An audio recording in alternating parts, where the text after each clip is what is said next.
తెలంగాణ ఉద్యమ సహచరుడు నర్సంపేట మాజీ ఎమ్మెల్యే పెద్ది సుదర్శన్ రెడ్డి మరణం పట్ల బీఆర్ఎస్ వర్కింగ్ ప్రెసిడెంట్ కేటీఆర్ సంతాపం తెలిపారు.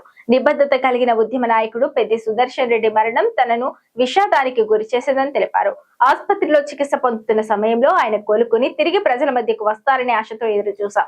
కానీ ఆయన ఇక మన మధ్య లేరన్న వార్త ఎంతో బాధాకరమని ఆవేదన వ్యక్తం చేశారు. తెలంగాణ రాష్ట్ర సాధన కోసం జరిగిన ఉద్యమంలో పెద్ది సుదర్శన్ రెడ్డి పోషించిన పాత్ర చిరస్మరణీయమని కేటీఆర్ అన్నారు. ఉద్యమ ఆశయాలను జీవితాంతం నమ్మి ప్రజల పక్షాన నిలబడి పార్టీ బలోపేతానికి అంకిత భావంతో పనిచేసిన నాయకుడిగా పెద్ది సుదర్శన్ రెడ్డి ఎప్పటికీ గుర్తుండిపోతారని తెలిపారు. పెద్ది సుదర్శన్ రెడ్డి మరణం భారత రాష్ట్ర సమితి పార్టీకి మాత్రమే కాదు, తెలంగాణ సమాజానికి కూడా తీరని లోటు అని అభిప్రాయపడ్డారు.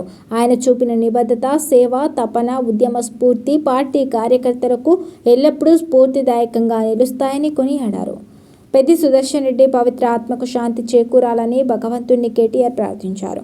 వారి కుటుంబ సభ్యులకు, అభిమానులకు నా ప్రగాఢ సానుభూతిని తెలియజేశారు. ఈ విషాదాన్ని తట్టుకునే మనోధైర్యాన్ని ఆ కుటుంబానికి ప్రసాదించాలని ఆ భగవంతుణ్ణి వేడుకున్నారు.